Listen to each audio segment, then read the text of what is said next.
Hi friends, welcome back to our YouTube channel. ఈరోజు recipe వచ్చేసి దొండకాయ చట్నీ. దొండకాయ చట్నీ నేను నా స్టైల్లో ఎలా ప్రిపేర్ చేస్తానో నేను మీకు చూపిస్తాను. నేనైతే రెడీగా దొండకాయ కడిగి కోసి రెడీగా పెట్టుకున్నాను. పచ్చిమిర్చి, ఇది హాఫ్ కేజీ దొండకాయ ఉంది.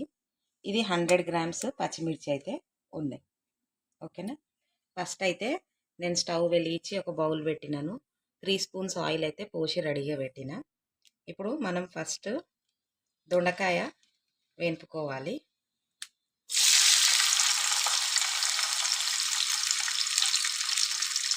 దొండకాయ పచ్చిమిర్చి రెడీగా పెట్టుకున్నాం కదా, ఈ రెండు వేపుకోవాలి.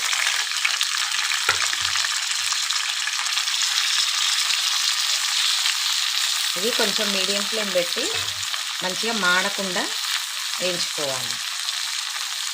ఒక 5 మినిట్స్ అయితే ఆయిల్లో ఫ్రై చేసుకుందాం. ఇప్పుడు మన దొండకాయ అయితే మంచిగా ఆయిల్లో ఫ్రై అయ్యింది. ఒకసారి మనం మంచిగా కలిపి చూద్దాం. చూసారు కదా, దొండకాయ పచ్చిమిర్చి అయితే మంచిగా వేగింది. ఓకేనా. ఇప్పుడు మనము కొత్తిమీర, 4 టమాటాలు, కొంచెం అంటే కొంచెం చింతపండు,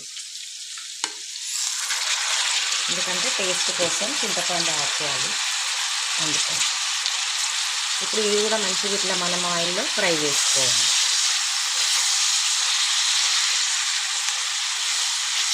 అందరూ చాలామంది అయితే సపరేట్గా వేయించుకుంటారు. నేనైతే అట్లా వేయించాను. ఒకటి తర్వాత ఒకటి వేసి ఇట్లా వేయించేస్తే అన్నీ కలిపి మంచిగా ఫ్రై అవుతాయి. ఓకేనా. ఇప్పుడు ఇది కూడా కొంచెం మనము టమాటాలు ఉడకనిచ్చిన తర్వాత సాల్ట్, జీలకర్ర, పసుపు అనేది యాడ్ చేసుకుందాం. ఓకేనా. ఇప్పుడు మన టమాటా కూడా మంచిగా ఆయిల్లో ఫ్రై అయింది. చూసారు కదా, టమాటా, కొత్తిమీర. ఇప్పుడు మనం యాడ్ చేయాల్సినవి ఏంటి అంటే 1 స్పూన్ జీలకర్ర, సాల్ట్ కూడా ఇప్పుడే మనము టేస్ట్కి తగ్గట్టుగా యాడ్ చేసుకోవాలి. నేనైతే 2 స్పూన్ సాల్ట్ కూడా యాడ్ చేసినాను. పసుపు కూడా 1 స్పూన్. ఇప్పుడు ఇవి కూడా అన్నీ మంచిగా ఆయిల్లో ఫ్రై చేసుకుందాం.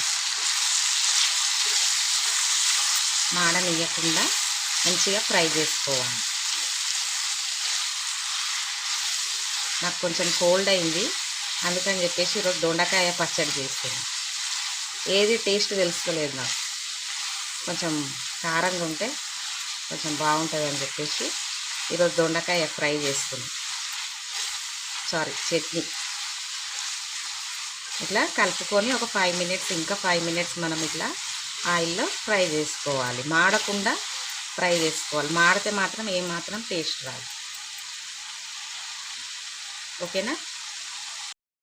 ఇప్పుడు మన దొండకాయ, టమాటా ఇట్లా అన్నీ మంచిగా ఫ్రై అయినాయి. ఓకేనా. దొండకాయ కూడా ఆయిల్లో మంచిగా ఉడికిపోయింది. ఇప్పుడు కొన్ని వెల్లిపాయలు వేసుకోవాలి.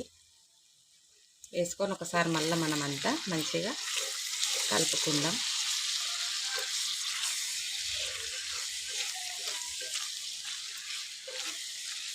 చూసిరు కదా, మన దొండకాయ, పచ్చిమిర్చి, టమాటా అన్నీ మంచిగా ఉడికిపోయినాయి. ఇప్పుడు ఇందులో వేయాల్సినవి ఏమి లేవు, బ్యాలెన్స్. ఓకేనా. అన్నీ మనము వేసి ఫ్రై చేసేసుకున్నాము. ఇప్పుడు ఇది స్టవ్ ఆఫ్ చేసి మనం ఇది చల్లార్చుకొని మనము రుబ్బుకోవాల్సింది ఒకటే మిగిలింది. నేనైతే ఏం పోపు పెట్టను, మీ ఇష్టం. మీరు టేస్ట్ కోసం పోపు అయితే పెట్టుకోండి.